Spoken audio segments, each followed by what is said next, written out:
no one can replace who you are. No one can No. replace your unique essence. So you Yeah. don't need to look for a niche. You need to find your own inner essence that is Yeah. buried under all the layers of conditioning. Hello, welcome to the Weekly Brew here at Redefining Success with Emma and Iona. Welcome, Iona. Welcome, Emma. This is a space where we share our creative journey on unlocking abundance and creating a soul-led business. So, Emma, what's brewing for you this week? What has been brewing for me? I've had an amazing couple of days away where I just had a wonderful time and I realised how important it is to fill our pot and to create balance with the giving and receiving, to take time to refill ourselves and to be aware of those moments when we feel drained and what isn't actually going right, how much our output is compared to what our input is. Hmm. I love that you say that because that was the exact theme that I've been with this week as well. And I was reflecting on business as a relationship, and that really healthy relationships are ones where parties are able to give and receive in a balanced way. So often that balance isn't there, and it's about what can I overdo, overgive for the customer? What do they want? How can I fill a niche or a gap that needs to be filled? More like coming from my head rather than saying, who am I? What are my creative gifts? What is my biggest joy? How can I bring it through? And in bringing that through, then we form those natural connections with people who resonate with us and want what we have to give. Yeah. And I think it's a big shift, isn't it, from about being head led to heart and soul led. And when we're heart and soul led, there's it's quite, if we tune into what our heart wants or our gut feeling, it becomes quite clear when things don't feel right and feel out of balance or out of sorts. But in our head, I think that's less obvious to pretty much everyone because the head is saying, drive on, go forward, do this, keep going, no matter what, get this done. But actually, the heart might say, actually, no, I just need to stop this, even for 10 minutes to have a walk or to just pull back. Or maybe actually, that's not the right project for me. Maybe that's not the right customer for me. Maybe that's not the right interaction, business relationship for me. And actually, learning to trust that and to go with a more easeful, joyful flow is quite a challenge, I think. It is a big shift from head to heart or other senses, other ways of using our different senses to lead us, so that it's easeful and joyful, and where our cup is full, and then we have more to give. Absolutely. And I think as you're talking, I'm getting this wider perspective of tuning into the field that we're in, not just our head, but coming into our bodies, our embodiment, Yeah. which is more of the feminine way when we learn to feel what's going on in my body, what's going on in my emotions, how am I feeling my environment, and all the information that's coming to me, and allowing that bigger field to guide me rather than just that logical head, which is so conditioned by what we are taught in colleges and universities, how we brought up. Yeah, so it is a massive shift, and it really connects to what we're doing, which is redefining success, and not just following that head-led way of doing business, but tuning in to what feels right for us, what that self-love that we spoke about last week. Where am I in the center of my own creativity and how I want to connect to the world and people that naturally want to connect to me because they like what I have to give? Yeah. And I think it is a new way of doing it. It's definitely becoming more, sort of, we're hearing whispers of it more and more on social media and in various circles that we operate in, and with people that we know, that this feminine way is coming more to the surface. It's becoming more known, beginning to be understood. But really, we're up against like 5,000 years at least of this patriarchal structural system that has systematically shut down the feminine way. And for women to succeed in business, often they've had to become more like using male led strategies and male led approaches to become successful. And what we're saying, and lots of other women with similar outlook on things as we have, is that actually no, there is this other way which is about the feminine flow. And yes, that does need a safe container, it does need the structures, that gorgeous masculine structure like the riverbed holds the river, but that there will be shifts and changes. It doesn't have to be solid and so so like tight that nothing can move, because then there's no freedom in that, and everything just becomes almost like in a box or going down on a conveyor belt or something where there's no way, there's no room for expansion in a way that the feminine would have. The feminine would flow, would be easeful, would want to be full, wouldn't want to be drained. We don't want to be drained. We want to be giving from a joyful, full place where others can receive abundantly just as we give abundantly, and we can receive abundantly just as others give abundantly.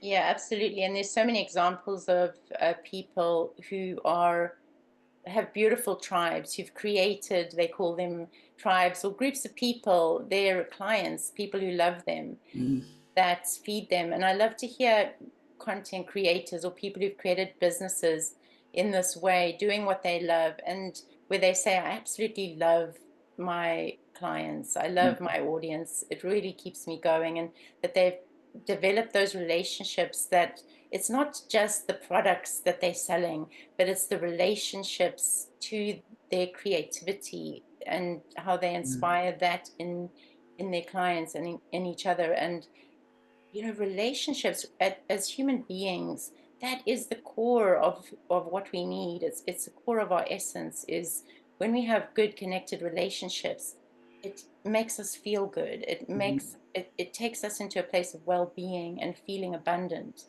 So we can't leave out really healthy relationships at the core of business. No, I think they're absolutely fundamental. And in a way, it starts with the relationship we have with ourselves, doesn't it? And how much we are prepared not to be drained by our interactions, not to be drained by daily tasks or goal setting. These things need to become joyful, exciting things that we're moving towards and that we move with and with our interactions. And I think that, yeah, I'm the same as you. I mean, I absolutely love listening to content creators and influencers who just are so passionate about what they do, and they love their work, they love what they're bringing, they love doing their interviews, they love creating their offerings, their gifts. You can see it, and it infuses what they're giving to the world. That everything is infused with that love, that excitement, that passion, and that energy changes the world, and I hope is really starting to take off now and change things. And it's certainly that's our aim for bringing that. So yeah, in that way. Yeah. I was reflecting this morning how people always make a big thing about you've got to find your niche and you've got to look for your Yeah. niche. And there's all that pressure, what is my niche? And looking for it through logic. But Yeah. actually, what I'm finding on our journey is that the more we go into our joy and follow our joy and connect to what we enjoyed as a child, what was our natural essence before our conditioning shut us down and before we started to just use our mind to plow ahead, going back to that childlike joy and innocence, knowing that is my brand, that is my special spark, that is where I find my joy. And how can I weave that into everything I want to create and bring, that's wanting to come through me from where I am now in my life, and weaving that in with the wisdom that I hold from being an adult and going on that journey. Yeah.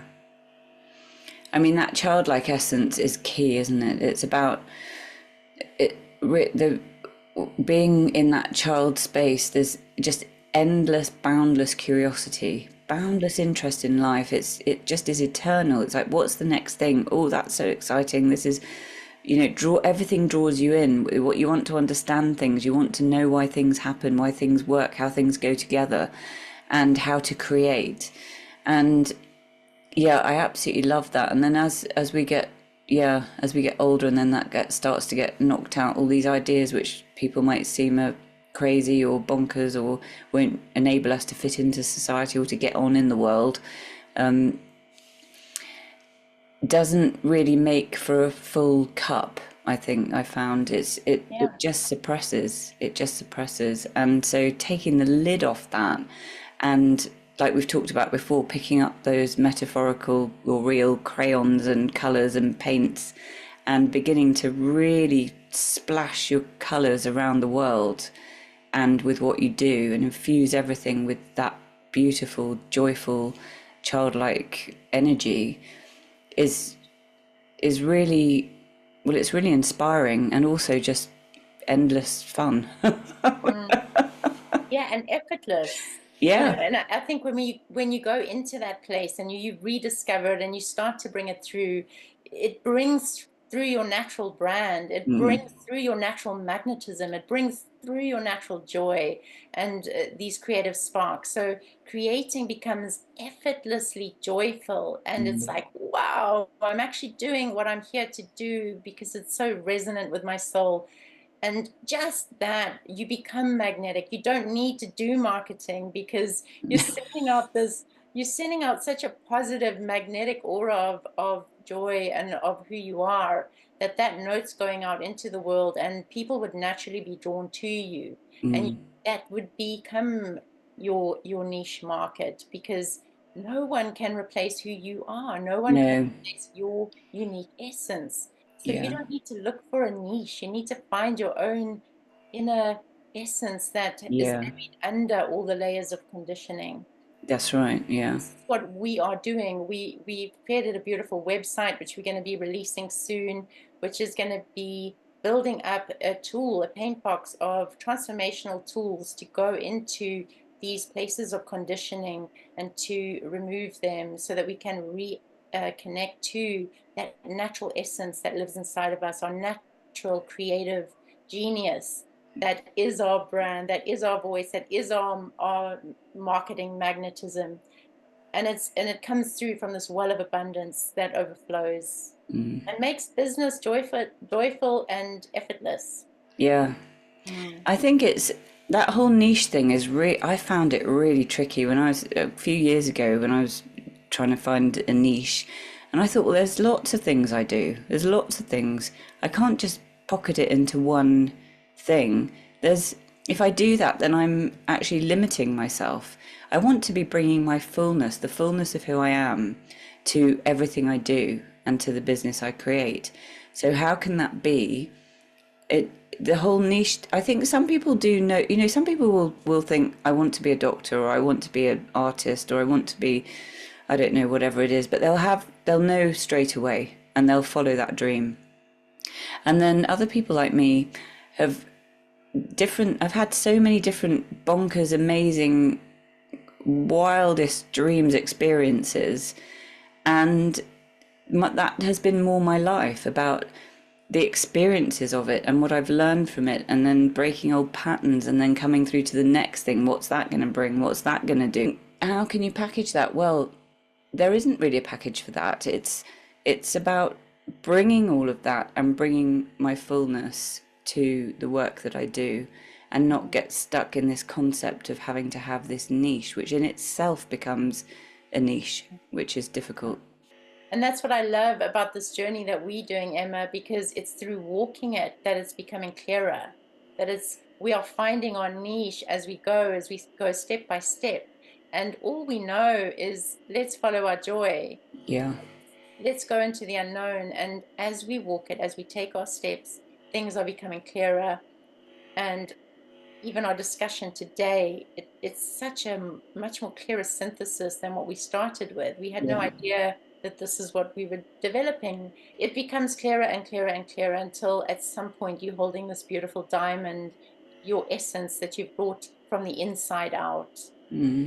and you've offered that to the world. And I think it is a process. Yeah, it is. That's beautiful. I love that. I love that idea. I love the idea that we've all got these diamonds within us that we need to, maybe some people need to really excavate those. Maybe some just need a bit of a polishing or a shining. And maybe some people are fully expressing their diamond self already. I think for us, for me, it's still definitely a journey in terms of business, and it's really exciting, and it's honing everything in and developing skills that I didn't know I had, and fine tuning things, working with each other, the way that we just champion each other and support each other. I love that. And so we've got our own diamonds, but we've also got this gorgeous diamond of the actual business of redefining success that we're also polishing and honing, and like the spirit of the business itself. And it's really, really beautiful. And the more that we fill our cup and our cups and the business cup, the more that we'll have to give, and the more that will overflow for everyone that we're reaching, for our audience that we're reaching. Great. So, as we've said, this is our experiment. We're completely aware that there's a lot of you out there that are a lot further on than we are, or Yes. perhaps you're on this journey as well. So, we really would love to hear from you and what your experience has been around growing into your own creativity, your own businesses, and what you feel. How does what we sharing, which is very much from our perspective, land and resonate with you? Please Yeah. share in the comments, subscribe, like our posts if they resonate with you, and come with us on this journey, Yeah. creative abundance. This beautiful, joyful, creative, abundant journey. Here's to redefining success. So much love. So much love.